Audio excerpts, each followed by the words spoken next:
કેમ છો વિદ્યાર્થી મિત્રો? મજામાં? ઓકે વેલ, તો સરસ મજાનો આપણે ક્વોન્ટમ આંક જોયા છે. ક્વોન્ટમ આંક વિશે બધી ડિટેલમાં માહિતી જોઈ છે, એનો અભ્યાસ કર્યો છે, અને રિલેટેડ જે મેક્સિમમ એમસીક્યુ જોવાના હતા કે ટૂંકમાં કઈ કઈ ટાઈપના એમસીક્યુ પૂછાય છે એ એમસીક્યુની પણ આપણે સરસ મજાની વાતો કરી દીધી છે. બરાબર, તો હવે આપણે સરસ મજાની વાત કરવાની છે તમારા કક્ષકોના આકાર વિશે. શેની વિશે વાત કરવાની છે બેટા? કક્ષકોના આકાર વિશે. તો હું જરા હેડિંગ આપી દઉં છું, કક્ષકોનો આકાર.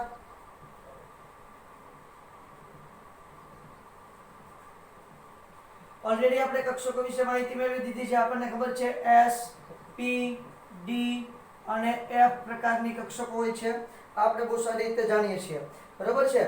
તો આ એસ, પી, ડી અને એફ પ્રકારની જે કક્ષકો છે, આ કક્ષકોની આકાર હોય છે, એનો ચોક્કસ આકાર હોય છે. એ આકારની આપણે માહિતી મેળવવાની છે, અને આ માહિતી આપણને શ્રોડિંજર ઇક્વેશન પરથી જ મળતી આવે છે.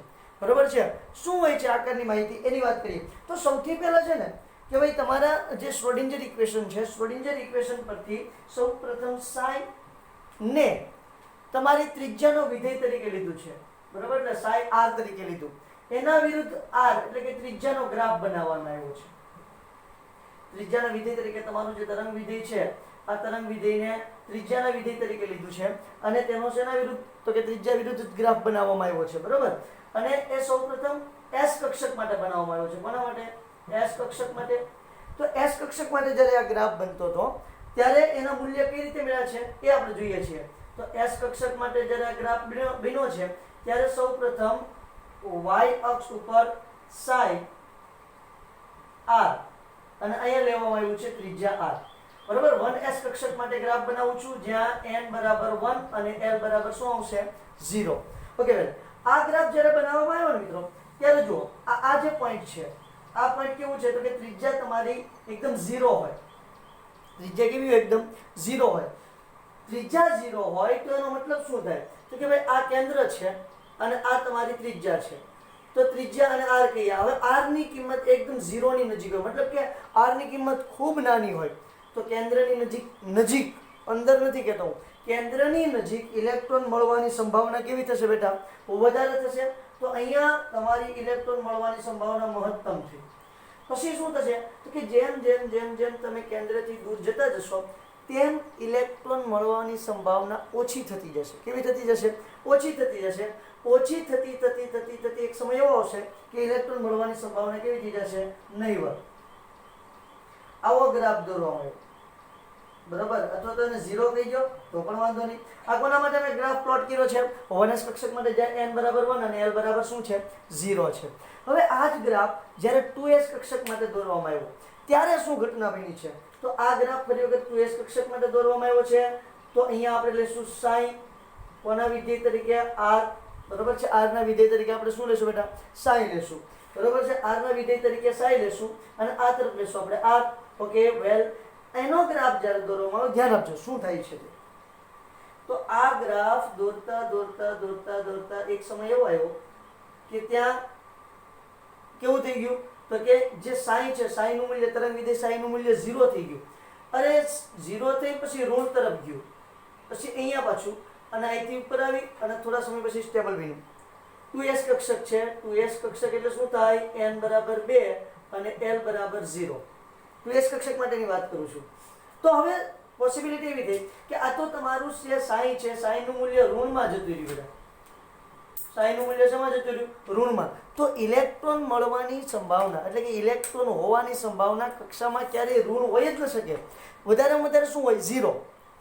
ઓછામાં ઓછું, ટૂંકમાં કહેવાનો મતલબ કે ઓછામાં ઓછું મૂલ્ય શું હોય? 0 હોય. ઋણ ક્યારેય પોસિબલ છે નહીં. તો અહીંયા તો એવી વાત થઈ કે ભાઈ તમારા જે ઇલેક્ટ્રોન મળવાની, જે ઇલેક્ટ્રોન છે તે મળવાની પોસિબિલિટી કેવી છે? 0 છે. તો આ વાતને કેવું થયું છે? નકારી કાઢ્યું. ત્યાર પછી એક સરસ મજાનો વૈજ્ઞાનિક આવ્યો છે. વૈજ્ઞાનિકનું નામ છે મેક્સ બોર્ન. મેક્સ બોર્ને નવો એક સરસ મજાનો ગ્રાફ આપ્યો છે. મેક્સ બોર્ન નામના વૈજ્ઞાનિકે. મેક્સ બોર્ને એવું કીધું છે ભાઈ તમે આ જે ગ્રાફ દોર્યા છે ને, આ બધા ગ્રાફ કેવા છે તો કે યોગ્ય નથી. યોગ્ય નથી મતલબ કે શૂટ નથી થતા. તમારું જે વિધાન છે, વિધાન અને ગ્રાફ એકબીજા સાથે જે શૂટ થવા જોઈએ તે શૂટ નથી થતા, એકબીજા સાથે મેચ નથી થતા. શ્રોડિંજર ઇક્વેશન પરથી જે ગ્રાફ દોર્યા છે તે. એટલે એણે ગ્રાફમાં થોડો ફેરફાર કર્યો. મેક્સ બોર્ન નામના વૈજ્ઞાનિકે ગ્રાફની અંદર શું કર્યું? થોડો ફેરફાર કર્યો. એણે ગ્રાફ કેવા દોર્યા છે? તો કે એણે તરંગ વિધેય સાઈ સ્ક્વેર વિરુદ્ધ r નો ગ્રાફ દોર્યો છે. સાઈ સ્ક્વેર વિરુદ્ધ r. r એટલે શું છે? ત્રિજ્યા. 1s કક્ષક માટે એને આ ગ્રાફ દોર્યો એટલે n બરાબર 1 અને l બરાબર શું થશે? 0. બહુ જ ઇમ્પોર્ટન્ટ ગ્રાફ છે બેટા, સમજવામાં થોડીક તકલીફ થયું છે જો ધ્યાન નહીં આપો તો. તો આજે એને ગ્રાફ દોર્યો છે, આપણે આવી રીતે માનાંકમાં લખીએ. આ ગ્રાફ એને દોર્યો તો 1s કક્ષક માટે તો આની જેવો જ આવ્યો છે, બરોબર? 1s કક્ષક માટે તો ગ્રાફ આની જેવો જ મળ્યો છે. ચલો રે આ રીતે. પણ જ્યારે 2s કક્ષક માટે એને ગ્રાફ દોર્યો ત્યારે ગ્રાફ આના કરતા થોડોક અલગ મળ્યો છે. 2s કક્ષક માટે n બરાબર શું થશે? 2 અને l બરાબર 0.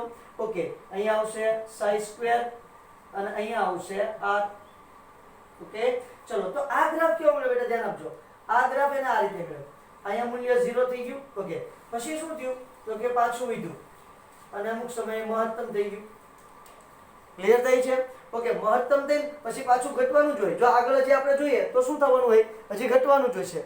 પણ આ ટાઈપનો ગ્રાફ એને મળ્યો એટલે એનો કહેવાનો મતલબ એમ કે તમારું જે ઇલેક્ટ્રોન મળવાની સંભાવના છે એ વધારેમાં વધારે 0 છે, ઋણ છે નહીં. એટલે કે જે ઇલેક્ટ્રોન મળવાની મહત્તમ સંભાવના અને મિનિમમ સંભાવના, મિનિમમ સંભાવના 0 અને મહત્તમ કેટલી હોય છે? 90% હોય છે. જેમ 90%, 100% કેમ નહીં તે હમણાં હું તમને સમજાવું છું. 100% શા માટે હોય, શા માટે ના હોય તે. તો એને આ ગ્રાફ મળ્યો છે સરસ મજાનો કે ભાઈ તમારે ઇલેક્ટ્રોન મળવાની ઓછામાં ઓછી સંભાવના 0 હોય અને મેક્સિમમ 90 થી 95% હોય છે. તો આ તમારી આ ગ્રાફ જે છે એ ગ્રાફને શું છે થોડુંક યોગ્ય લાગ્યો વધારે કે ના ભાઈ આ ગ્રાફ છે એ થોડોક વ્યવસ્થિત છે. તો આ ગ્રાફને પછી માન્ય કરવામાં આવ્યો અને સરસ મજાની સ્વીકૃતિ પણ મળી ગઈ. તો આ ગ્રાફમાં તમે એક વસ્તુ જોશો તો અહીંયા ઇલેક્ટ્રોન મળવાની સંભાવના શું છે? 0. ઇલેક્ટ્રોન મળવાની સંભાવના 0 હોય એને નોડ તરીકે ઓળખવામાં આવે. શેના તરીકે ઓળખવામાં આવે છે બેટા? નોડ તરીકે. ઊભું નહીં, આડું લખું છું, નોડ. તો એને નોડ તરીકે ઓળખવામાં આવે છે. નોડ એટલે એવું બિંદુ કે જ્યાં ઇલેક્ટ્રોન મળવાની સંભાવના 0 હોય. જો આમાં આપણે બે વસ્તુ જોવાની છે, નોડ અને નોડલ સમતલ. નોડ અને નોડલ સમતલ બે વસ્તુ પર ખાસ આપણે ધ્યાન દેવાનું છે. અહીંયા નોડ મળે છે એટલે કે ઇલેક્ટ્રોન મળવાની સંભાવના 0 હોય એવો વિસ્તાર આપણને મળે છે.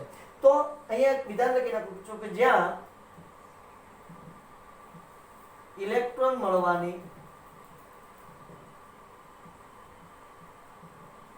સંભાવના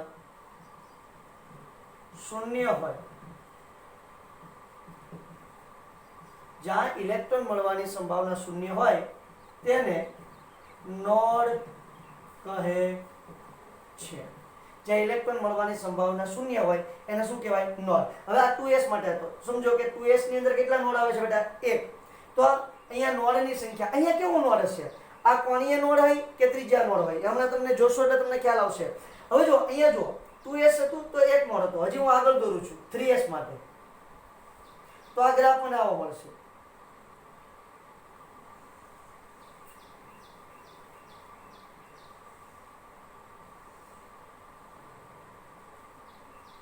તો આ પણ નોડ અને આ પણ નોડ. તો કેટલા નોડ મળ્યા? 3s માટે કેટલા નોડ મળે છે બેટા? 2 નોડ મળે છે.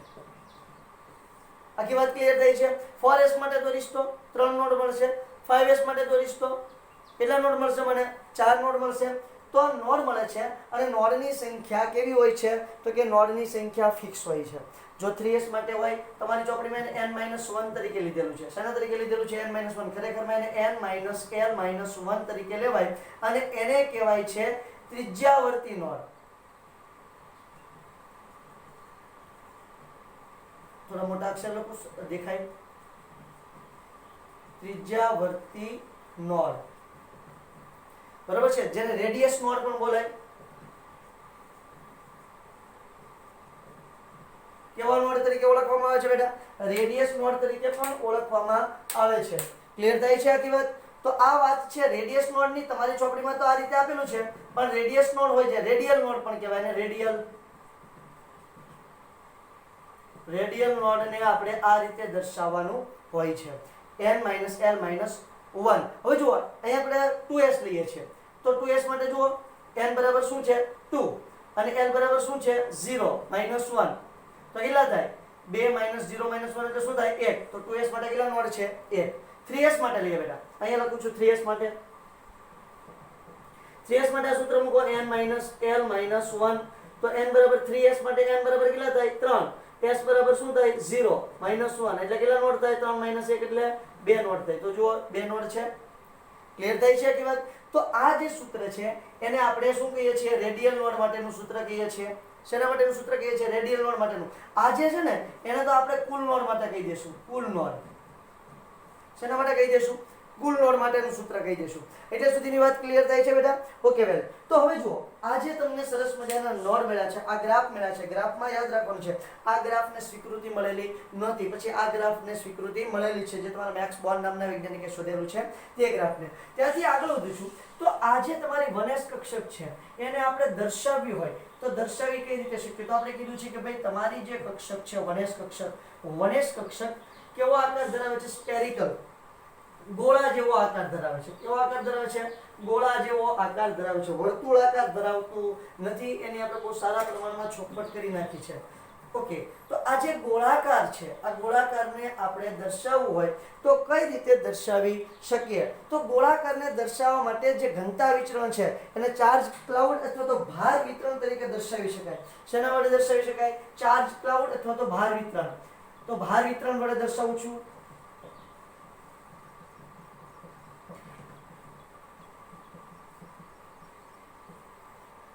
ચાર્જ ક્લાઉડ અથવા તો ભાર વાદળ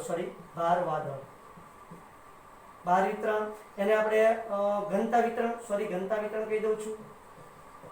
ઘનતા વિતરણ છે મતલબ કે જે તમારી ઇલેક્ટ્રોન મળવાની ઘનતા જે છે એ કઈ રીતે દર્શાવવી એ આપણે ગ્રાફ ઉપરથી તો જોઈ લીધું છે પણ આપણે એને રિયલ લાઈફમાં દર્શાવવી હોય તો કઈ રીતે દર્શાવવાની છે તો ચાર્જ ક્લાઉડ અથવા તો ભાર વાદળ એના વડે દર્શાવવામાં આવે છે. મતલબ કે આ તમારું કેન્દ્ર છે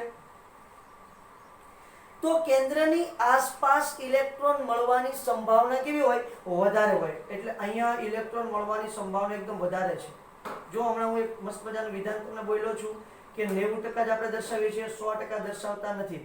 દૂર જઈએ એમ આ વિતરણ છે એ ઘટતું જાય છે.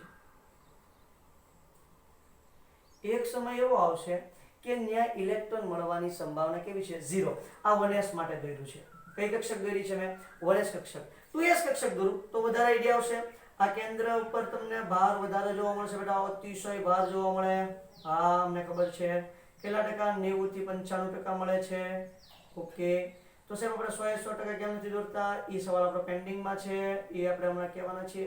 એટલે તમને ઇલેક્ટ્રોન જો ખરેખરમાં ઇલેક્ટ્રોન ક્યારે જોઈ નથી શકાતો બેટા આ ખાસ યાદ રાખજો. આ 1s કક્ષક છે થોડી નાની કરી નાખો બરાબર. પછી અહીંયા બધે તો ઇલેક્ટ્રોન મળવાની સંભાવના થોડી હોવાની છે જો.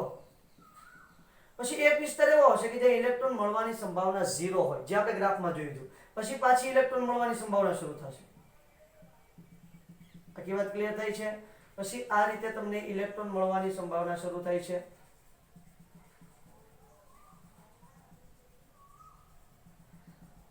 આ રીતે ઇલેક્ટ્રોન મળવાની કેવી સંભાવના છે તો કે વધારે 90% અને ઓછામાં ઓછી 0%. પછી હજી આગળ જે છે તો ફરી એક વખત એક સમય એવો આવશે કે જે ઇલેક્ટ્રોન મળવાની સંભાવના કેવી આવશે 0. તો આને આપણે જે દર્શાવીએ છીએ એને ભાર વાદળના સ્વરૂપમાં દર્શાવ્યું કહેવાય. કયા સ્વરૂપમાં દર્શાવ્યું કહેવાય બેટા ભાર વાદળના સ્વરૂપમાં. તો અહીંયા જુઓ આપણે જે ગ્રાફ દોરેલો હતો આ 2s કક્ષક માટે છે. કઈ કક્ષક માટે છે 2s કક્ષક માટે. અહીંયા ગ્રાફ જે દોર્યો હતો ઇલેક્ટ્રોન મળવાની સંભાવના 0 પછી પાછી મહત્તમ પછી એને આપણે આમ દર્શાવી દેવાનું. પછી જો પછી 3s કક્ષક આવશે તો પાછી 0 પાછી આગળ વધશે. તો જુઓ આ વિસ્તાર એવો છે એટલો વિસ્તાર કે જ્યાં ઇલેક્ટ્રોન મળવાની સંભાવના કેવી છે પહેલા 0 છે દેખાય. ત્યાં ઇલેક્ટ્રોન મેં દર્શાવ્યો જ નથી. જુઓ આ વચ્ચેનો જે ખાલી ભાગ છે ત્યાં તો ત્યાં ઇલેક્ટ્રોન મળવાની સંભાવના કેવી હોય 0. ત્યાં ઇલેક્ટ્રોન મળશે નહીં. કઈ કક્ષકની વાત થઈ છે 1s કક્ષકની વાત થઈ છે. કઈ કક્ષકની વાત થઈ છે બેટા 1s કક્ષકની સરસ મજાની વાત થઈ છે. આખી વાત ક્લિયર. ફરી s કક્ષકની વાત થઈ છે. આખી વાત ક્લિયર થાય. આ 1s કક્ષક છે જે ઇલેક્ટ્રોન મળવાની સંભાવના જે એનો પોર્શન છે એટલામાં રહેવાની જ છે એટલે સુધી બરોબર. પછી જો 2s લ્યો તો અહીંયા સંભાવના કેવી થઈ જાય 0, જે આપણે ઓલરેડી 0 દેખાડી છે. આગળ જાઓ તો પછી 3s માં ફરી વખત અહીંયા 0 આવશે. તો આ જે વિસ્તાર છે એને આપણે કહીએ છીએ નોડ. એને શું કહીએ છીએ નોડ. જો 3s હોય તો અહીંયા પણ શું આવશે નોડ. આ છે તમારું નોડ. આને દર્શાવવા માટેની બીજી પણ એક પદ્ધતિ છે જેને સીમા સપાટી કહેવાય. શું કહેવાય છે? સીમા સપાટી તરીકે ઓળખવામાં આવે છે, જેને કોન્ટૂર પણ કહેવાય છે. સીમા સપાટી તો કોન્ટૂર વડે દર્શાવી કેવી રીતે દર્શાવવું? એને કઈ નથી કરવાનું બેટા. તમારે એક ગોળો દોરી નાખવાનો છે આખો મસ્ત મજાનો. વનેશ કક્ષક માટે લઉં છું. બરોબર છે. તો આ વનેશ કક્ષક માટે થઈ ગયું. તો વનેશ કક્ષક માટે અહીંયા વચ્ચેમાં કેન્દ્ર હશે, જે તમને દેખાડવાનું નથી, બસ તમને આવી રીતે તમારા પુસ્તકની અંદર આકૃતિ દોરીને દેખાડી દીધી છે. એ તો બરાબર જ છે ને ભાઈ. તો જુઓ, હવે હું તમને એમ કહું અહીંયા કેન્દ્ર છે મારા હાથની વચ્ચે, બરોબર. પછી હું આ એક ગોળો બનાવી નાખ્યો છે, આ એક ગોળો બની ગયો. તો તમને કેન્દ્ર થોડું દેખાવાનું છે, તો એ દેખાવાનું છે નહીં. ક્લિયર થાય છે? તો વચ્ચે કેન્દ્ર હશે પણ ઉપર ગોળો છે એટલે દેખાશે નહીં. હવે જુઓ, આ વનેશ કક્ષક થઈ. 2s કક્ષક હોય તો હું ગોળો મોટો દોરું છું, તો એનો મતલબ શું છે? તો કે ભાઈ આવડો ગોળો દેખાશે ને. એટલે જે 2s કક્ષક વનેશ કક્ષક પહેલા કેન્દ્ર હશે, અંદર કેન્દ્ર હશે, એને ઢાંકી દઉં છું એટલે વનેશ કક્ષક થઈ ગઈ. એને પણ ઢાંકી દઉં છું એટલે 2s કક્ષક થઈ ગઈ. મતલબ અંદરનું કંઈ દેખાશે નહીં. આખો અંદરનો જે ભાગ હશે એ તમને કંઈ જોવા જ નહીં મળે. એટલા માટે એને શું કીધું છે? 2s કક્ષક. પણ આ બતાવવાની પદ્ધતિ છે ને એ થોડીક એટલી બધી સમજણ પડે એવી નથી જેટલી આ સમજણ ચાર્જ ક્લાઉડ અથવા તો ભાર વાદળ વાળી જે પદ્ધતિ છે, એટલી આ પદ્ધતિ આપણને સમજાઈ શકે એટલી સરળ છે નહીં. આ છે તમારે એસ કક્ષકનો આકાર. એનો આકાર વર્તુળાકાર હોતો નથી. કેવો આકાર હોય છે બેટા? ગોળાકાર હોય છે. આ તમારે ખાસ યાદ રાખવાનું છે. જે તમને આપણે ભાઈ મિત્ર બોહરે કીધું હતું એ પદ્ધતિ મુજબ વર્તુળાકાર એની ત્રિજ્યા હોતી નથી, ગોળાકાર હોય છે. બરોબર. એટલે કે ત્રિપરિમાણમાં ત્રિજ્યા હોય છે, કોઈ પણ એક પરિમાણ કે દ્વિપરિમાણમાં હોતી નથી. તો આ સરસ મજાની વાત આપણને એસ કક્ષક માટે મળી છે. 100% સંભાવના કેમ ના હોય? અમારો સળગતો પ્રશ્ન છે, 100% સંભાવના કેમ ના હોય? તો ધ્યાન આપજો. હવે જો હું એમ કહું છું કે ભાઈ અહીંયા ઇલેક્ટ્રોન મળે છે, ક્લિયર છે? ઓકે. તો અહીંયા મારે ચોક્કસ કક્ષા દોરવી છે. અહીંયા કક્ષા દોરી જ નાખવી છે. ચાલો, 100% સંભાવના હોય એવો એટલો બધો વિસ્તાર નહીં. અહીંથી આપણે લેતા લેતા એટલા સુધી જઈએ છીએ એમ નહીં. અહીંયા કોઈ ફિક્સ સ્થાન કઈ ગયો છે જ્યાં 100% હોય તો એવું પોસિબલ બને? કેન્દ્રથી કોઈ પણ અંતરે ઇલેક્ટ્રોન પોસિબલ છે. એટલે 100% સંભાવના હોય એવું આપણે લખી જ ના શકીએ. અહીંયા વિધાન લખી નાખું છું, કારણ કે કેન્દ્રથી કોઈ પણ અંતરે ઇલેક્ટ્રોન હોઈ શકે છે. આ ખાસ યાદ રાખવાનું છે. આ ટાઈપનો ક્વેશ્ચન એક JEE ની અંદર પૂછાઈ ગયેલો છે 2019માં. બરોબર છે. તો એમાં એવું છે ભાઈ કે તમે કોઈ પણ A0 સ્થાન પર ઇલેક્ટ્રોન મળે છે, A0 સ્થાન પર ઇલેક્ટ્રોન મળવાની સંભાવના મહત્તમ છે એવો શબ્દ વાપરેલો છે. તો 2s સ્થાન પર અથવા 2s0 પર ઇલેક્ટ્રોન મળે ખરો? 2s0 સ્થાન પર ઇલેક્ટ્રોન મળે? હા સાહેબ મળે. સમજો કે આ તમારું A0 છે તો આ તમારું 2s0 છે, તો અહીં ઇલેક્ટ્રોન મળવાની સંભાવના ખરી? હા સાહેબ, ઇલેક્ટ્રોન તો મળી શકે, કારણ કે કેન્દ્રથી કોઈ પણ અંતરે ઇલેક્ટ્રોન હોવાની સંભાવના છે. જ્યાં ઇલેક્ટ્રોન મળવાની સંભાવના 0 હોય એને નોડ કીધું છે. એટલે કેન્દ્રથી કોઈ પણ અંતરે ઇલેક્ટ્રોન હોય, અથવા તો જો તમે આને A કીધું હોય અને આને 2a કીધું હોય તો ત્યાં પણ ઇલેક્ટ્રોન છે. જુઓ, બરોબર છે. એટલે કેન્દ્રથી કોઈ પણ અંતરે ઇલેક્ટ્રોન, નોડ સિવાયના વિસ્તારમાં કોઈ પણ જગ્યાએ ઇલેક્ટ્રોન હોઈ શકે. તો આ 2019 ની અંદર આ ટાઈપનો ક્વેશ્ચન JEE ની અંદર પૂછાઈ ગયેલો છે. બરોબર છે. તો ખાસ નોટ કરવાનું છે કે કેન્દ્રથી કોઈ પણ અંતરે ઇલેક્ટ્રોન મળવાની સંભાવના હોય, એટલા માટે કોઈ એક જગ્યાએ એવું ન કહી શકું કે અહીંયા 100% ઇલેક્ટ્રોન હશે. આવું ક્યારે હું કહી શકું નહીં. હા, ત્યાં મેક્સિમમ ઇલેક્ટ્રોન હશે. મેક્સિમમ એટલે કેટલું? 90 થી 95%. આપણા પુસ્તકમાં 90% જ આપેલું છે. તો 90% ઇલેક્ટ્રોન ત્યાં હોઈ શકે. બાકીના 10% તો એ તો કોઈ પણ એટલા વિસ્તારમાં કોઈ પણ જગ્યાએ હોઈ શકે. ક્લિયર છે? એટલે કેન્દ્રથી કોઈ પણ અંતરે ઇલેક્ટ્રોન મળવાની સંભાવના હોય નોડ સિવાય. બરોબર. અને કોઈ પણ જગ્યાએ વધારેમાં વધારે ઇલેક્ટ્રોન મળવાની સંભાવના કેટલી હોય? 90%. 100% ક્યારેય પોસિબલ છે નહીં. એટલે આપણું જે સાઈ સ્ક્વેર છે એનું વધારેમાં વધારે મૂલ્ય કેટલું આવી શકે? 90%. કેટલું આવી શકે? મેક્સિમમ 90% આવી શકે. બરાબર છે 90% થી વધારે મૂલ્ય 95%, અધર ઘણા બધા રેફરન્સ બુકની અંદર 95% પણ આપેલું છે, એટલે 90 થી 95% હોઈ શકે, 100% શક્ય નથી. એટલે psi square is equal to 100% is not possible. Okay, ચલો તો આ તમારી એસ કક્ષકની વાત થઈ છે. હવે એમાં પણ તમને ખબર છે 1s કરતા 2s કક્ષક કેવી હોય, મોટી હોય, જોઈ લ્યો. તો 2s કરતા 3s કેવી હશે, મોટી. 3s કરતા 4s કક્ષક પણ કેવી હશે, મોટી તમને થતી જોવા મળશે. ક્લિયર છે? તો આ મસ્ત મજાની તમારી એસ કક્ષકની વાત થઈ ગઈ. આમાં નોડ, આમાં કેવા નોડ હોય 0, આમાં કેટલા નોડ હોય 1, આમાં 2 નોડ, આમાં 3 નોડ. આ છે તમારા નોડની સંખ્યા. કયા પ્રકારના નોડ હોય છે? તો કે આ તમારા જે એસ કક્ષક હોય, એસ કક્ષકની અંદર તમને નોડ જોવા મળશે. કયો? Radial node.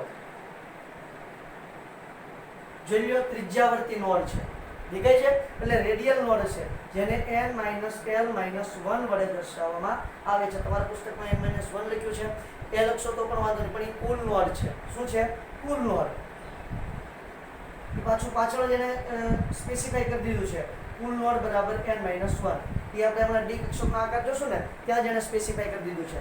એસ કક્ષકમાં ખબર પડી બેટા, ગ્રાફ સમજવા બહુ અગત્યના છે. બાળકોને ઘણી વખત મિસ્ટેક થતી હોય છે, આપણે મિસ્ટેક કરવાની નથી.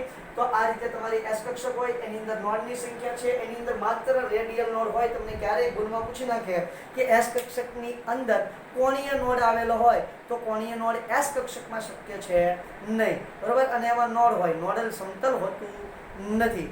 ક્લિયર? ચલો, મસ્ત મજાનો એસ કક્ષક વિશે જોઈ લીધું. હવે આપણે જોઈએ છે પી કક્ષક વિશે. ત્યાર પછી જોઈએ આપણે પી કક્ષકનો આકાર.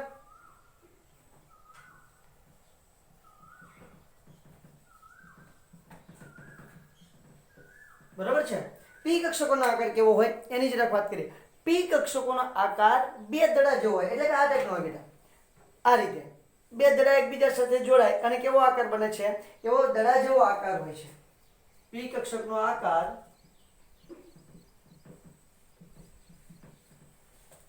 ડંબેલ આકાર કહેવાય.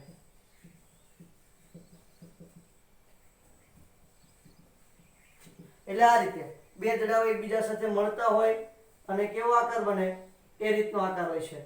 આપણે ડંબેલ આકાર, જીમ જાય છે એટલા માટે સરસ મજાનો ડંબેલ આકાર છે, બરાબર? અને મસ્ત મજાની બોડી બનાવવાની છે. તો પી કક્ષકનો આકાર ડંબેલ આકાર છે. ઓકે, વેલ, ત્યાંથી આગળ વધીએ તો પી કક્ષકો જે છે એની માટે L બરાબર શું હોય છે? L બરાબર 1 અને ml બરાબર પેલું હોય છે -L થી +L. બરાબર છે? મતલબ શું હોય? માઈનસ અથવા તો +1, 0 અને -1 હોય છે. પી કક્ષકનો આકાર ડંબેલ આકાર હોય છે, જે +1, 0, -1 તરીકે L બરાબર 1 હોય એટલે ml બરાબર +1, 0 અને -1 હોય છે. ત્રણ પ્રકારની પી કક્ષક હોય, એનો મતલબ એવો થાય. પી કક્ષક કેટલા પ્રકારની થઈ છે? ત્રણ પ્રકારની પી કક્ષક હોય છે.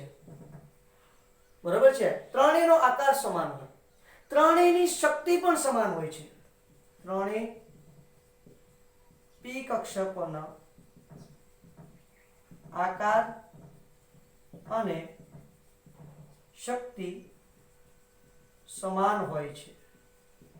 જેને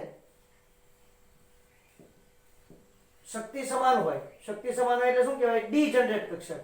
જેને ડી જનરેટ કક્ષકો કહે છે. જેને ડી જનરેટ કક્ષકો તરીકે ઓળખવામાં આવે છે. ત્રણેયનો દિક વિન્યાસ અલગ અલગ હોય. દિક વિન્યાસ એટલે શું થશે બેટા? દિશા.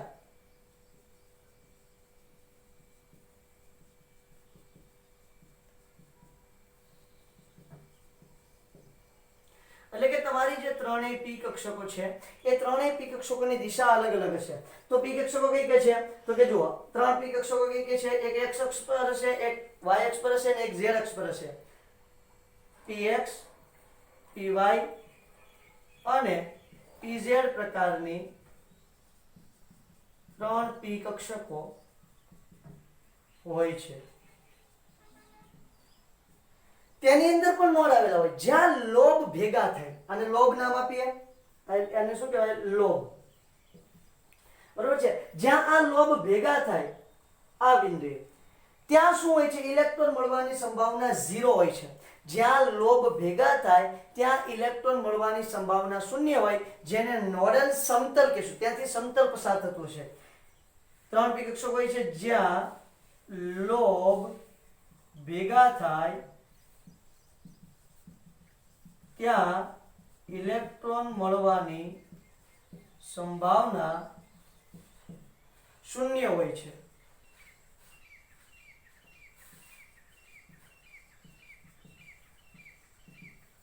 ત્યાં ઇલેક્ટ્રોન મળવાની સંભાવના કેવી હોય? 0 હોય છે, જેને આપણે શું કહીએ છીએ? તેને નોડલ સમતલ કહે છે.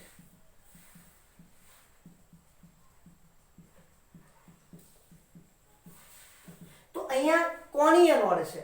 આની આગળ જે એસ કક્ષક હતું એમાં રેડિયલ નોડ હતો. એસ કક્ષક માટે બરોબર છે. પી અને ડી કક્ષક માટે કોણીય નોડ હશે. પી અને ડી કક્ષક માટે કયો નોડ હશે? કોણીય નોડ. કોણીય નોડ હોય છે. કોણીયને ઇંગ્લિશમાં શું કહેવાય? એંગ્યુલર.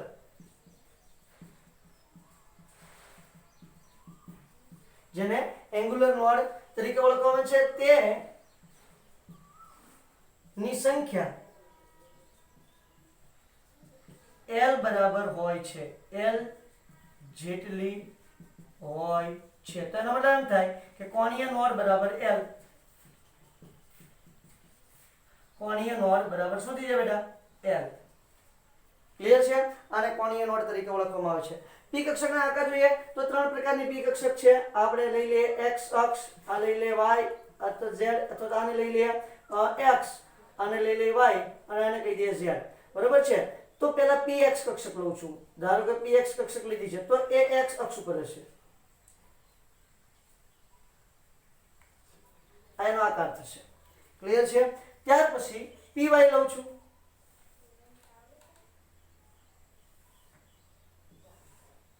બરોબર છે? આ છે આપણે y, આ છે z અને આ છે x. તો લઉં છું py કક્ષક તો ક્યાં હશે? y અક્ષ ઉપર હશે. તો y અક્ષ ઉપર તમારે ડંબેલાકાર દોરી નાખવાનો છે. ક્લિયર થાય છે કે વાત? અને ત્યાર પછી ત્રીજી કક્ષક લઉં છું pz. તો આ છે તમારી x અક્ષ, આ છે y અક્ષ અને આ છે z અક્ષ. તો આ છે તમારી pz કક્ષક. હવે આમાં જુઓ કે ભાઈ આ જે તમારું સરસ મજાનું કે ભાઈ તમારું નોડ છે, તો નોડમાં જો બે સમતલ છે. કોણ કોણ છે? તો કે x અને y. આ બે સમતલ એની અંદરથી પસાર થાય છે.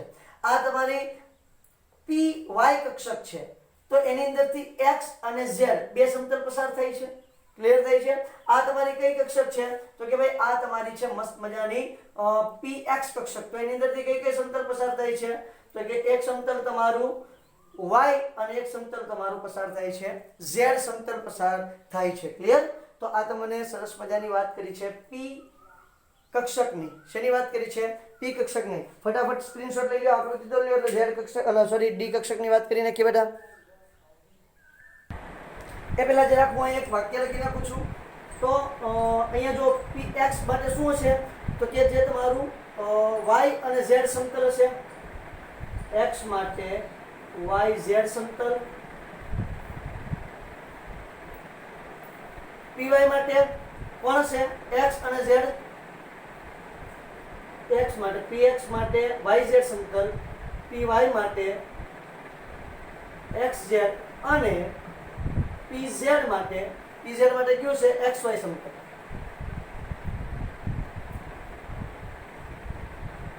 xy નોડલ સમતલ છે. બરોબર? એટલે નોખા નોખા નામ લીધા છે કે x અને y. બરોબર છે? તો આખું સમતલને બેને સાથે જ રાખવાનું છે. xy સમતલ, પછી xz સમતલ, પછી xy સમતલ, અહીંયા હશે yz સમતલ. તો એ વાતને તમારે એક સાથે જ રાખવાની છે. ક્લિયર? ચલો હવે એને ભૂસી નાખીએ છીએ અને ડી કક્ષકની મસ્ત મજાની વાત કરીએ. તો હવે જોઈએ મસ્ત મજાની ડી કક્ષક નો આકાર. આ તો ભાઈ જોરદાર જીમ કરે છે. ડબલ ડમ્બેલ આકાર છે. કેવો છે? ડી કક્ષક નો આકાર ડબલ ડમ્બેલ આકાર છે. કેવો આકાર છે? ડબલ ડમ્બેલ આકાર. એટલે એક ડમ્બેલ આ રીતે અને બીજું ડમ્બેલ આ રીતે. ડબલ ડમ્બેલ આકાર છે. મસ્ત મજાનું. ક્લિયર છે? ઓકે વેલ. કેટલા પ્રકારની? તો કે L બરાબર 2 અને D કક્ષક છે એટલે આપણે એને શું કહેશું? ml બરાબર +2 થી -2 સુધી ના મૂલ્યો જોવા મળે છે. બીજી વાત, ઓછામાં ઓછું n બરાબર કેટલું અંતર હોય કે જ્યારે તમને D કક્ષક જોવા મળશે? એટલે કે n બરાબર કઈ કક્ષા હોય કે જ્યારે D જોવા મળશે, D કક્ષક તમને જોવા મળશે?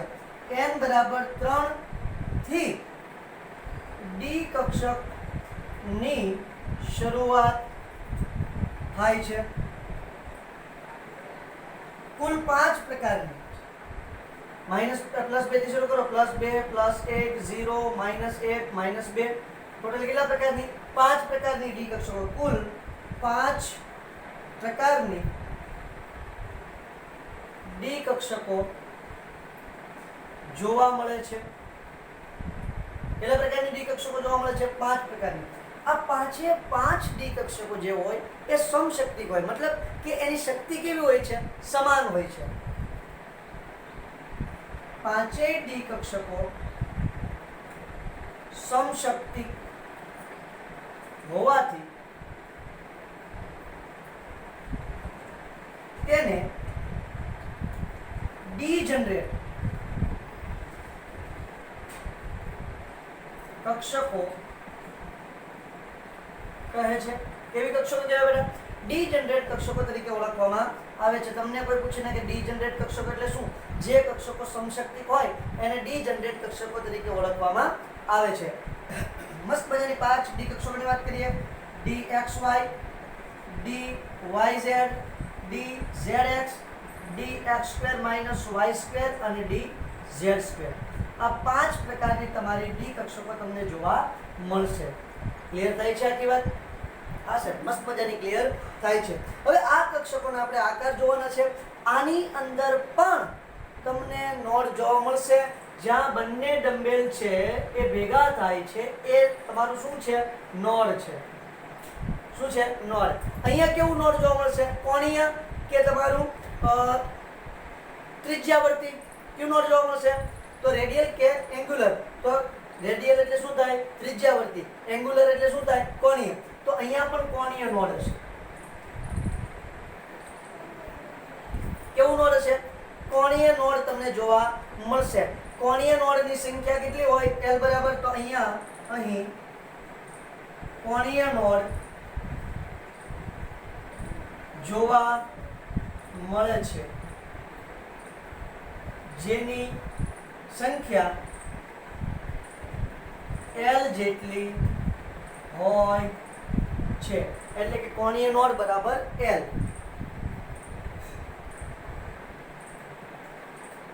ક્લિયર છે?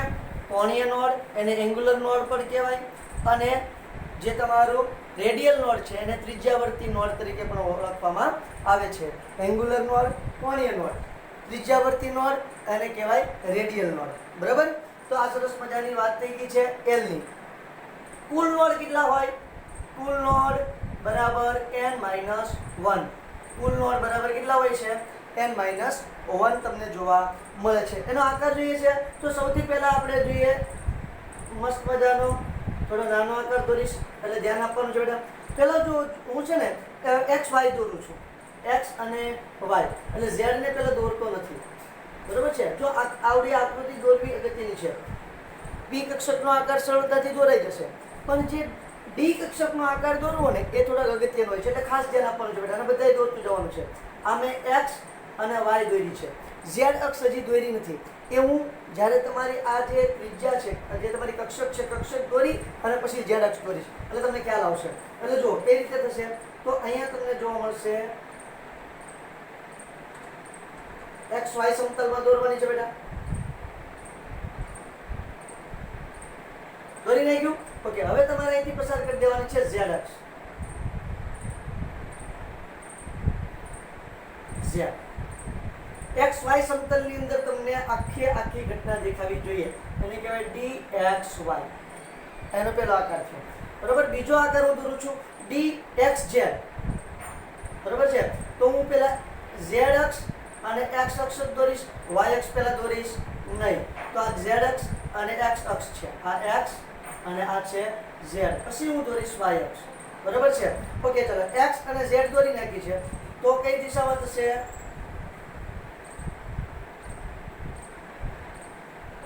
ખાસ યાદ રાખવાનું છે કઈ રીતે દોરવાની છે તે. હવે જો અહીંયા જે તમારી y અક્ષ છે, આ y અક્ષનું પાંખડું આમાંથી પસાર કરી અને અહીંથી બહાર કાઢવાનું છે. ક્લિયર થઈ છે આખી વાત? પહેલા dxy આ dxz. હવે દોરું છું કોણ વિધિ છે? yz. ઓકે, તો હું y અક્ષ દોરી નાખું અને z અક્ષ દોરી નાખું. x અક્ષને દોરીશ નહીં. કક્ષક દોરાઈ જાય પછી હું x અક્ષને દોરીશ. એટલે મારી x અક્ષ કઈ રીતે આવશે? ધ્યાન આપજો.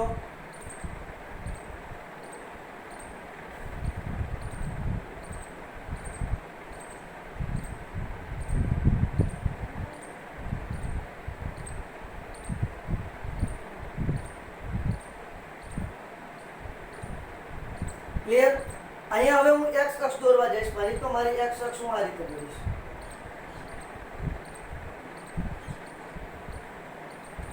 શું કરવાનું? અહીંયા તમારે z અક્ષને કોઈની ઉપરથી નથી પસાર કરવાની. અહીંયા જો y અક્ષનો છેડો ઉપરથી લઈ જવાનો છે અને y અક્ષ એટલે એનો મતલબ એમ થાય y અક્ષ તમારી આમ જાય છે અને z અક્ષ તમારી આ તરફ આવે છે, બહાર આવે છે. એટલે આ જે છેડો છે એને પાછળ રાખવાનો, આ જે છેડો છે એને બહારની તરફ લાવવાનો. બરોબર છે. આ થઈ ગઈ તમારી d yz. આ છે x, આ y અને આ z. ક્લિયર છે? હવે આવે છે dx² - y². તો એ તો બહુ સિમ્પલ છે. એમાં તો ફરી વખત x અક્ષ અને y અક્ષ અહીંયા સમતલમાં લેવાનું છે. xy સમતલમાં દોરવાની છે, અહીંયા xz સમતલમાં અને yz સમતલમાં દોરવાની છે. જ્યારે dx² - y² જે છે એને ફરી વખત તમારે અક્ષ ઉપર દોરવાની છે. dx² - y². આ x, આ y અને z. આને ફરી વખત તમારે ક્યાં દોરવાની છે બેટા? અક્ષ ઉપર જ દોરવાની છે.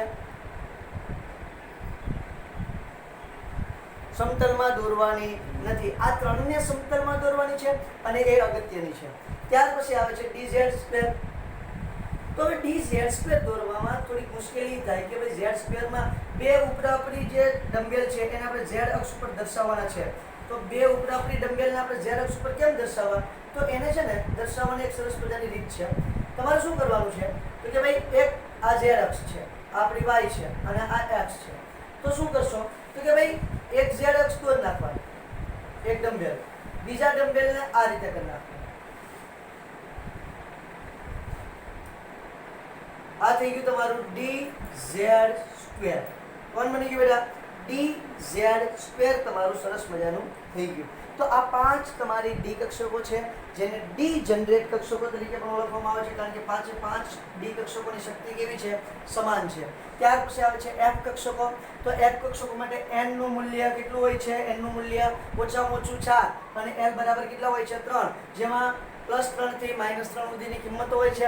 એફ કક્ષકોનો આકાર એની વાત તો મેં કીધી હતી તમને, જે એફ કક્ષકો બતાવી હતી. બરોબર છે. fx x² - y², fx x² - z, sorry fy x² - y², fz x² - y², z³ fxyz. બરોબર છે. તો આ બધી જે ટોટલ 7 પ્રકારની મેં તમને બતાવી હતી, પણ એનો આકાર ખૂબ ડિફિકલ્ટ છે, ખૂબ ગૂંચોળા ભર્યો છે, એટલે એનો આકાર આપણે જોવાનો છે નહીં. ક્લિયર? તો અહીંયા તમારી મસ્ત મજાની કક્ષકોના આકારની વાત પૂરી થઈ છે બેટા. હવે આપણે ચેપ્ટર એકદમ પૂરું થવાના આરે છે. વધારેમાં વધારે 2 થી 3 લેક્ચર. બરોબર? એટલે ચેપ્ટર તમારું થિયરિટિકલ બધું પોર્શન પૂરો થઈ જશે. પછી આપણે સ્વાધ્યાય સોલ્વ કરવાનું છે અને દાખલા જોવાના છે અને બહુ બધા MCQ જોવાના છે. ત્યાં સુધીમાં આ ટોપિક ક્લિયર થઈ જવો જોઈએ. તમને ડાયરેક્ટ ક્વેશ્ચન પૂછાય, કુલ નોડની સંખ્યા કેટલી હોય, કોણીય નોડ કેટલા હોય, બરોબર છે, રેડિયલ નોડ કેટલા હોય, એટલે કે ત્રિજ્યાવર્તી નોડ કેટલા હોય. તો એ ડાયરેક્ટ નોડ ખબર હોવી જોઈએ. તમને પૂછી નાખે ડી કક્ષક માટે કોણીય નોડ કેટલા હોય. તો ડી કક્ષકની અંદર કોણીય નોડ કેટલા હોય બેટા? l જેટલા. તો d બરાબર કેટલા થાય? 2. તો ડી કક્ષક માટે કોણીય નોડ પણ કેટલા હોય? 2. બરોબર? તો આ પ્રકારના ક્વેશ્ચન પૂછાય છે. તો આ વસ્તુ તમારે ખાસ ધ્યાનમાં રાખવાની છે. એટલે સુધી રાખીએ. Thank you.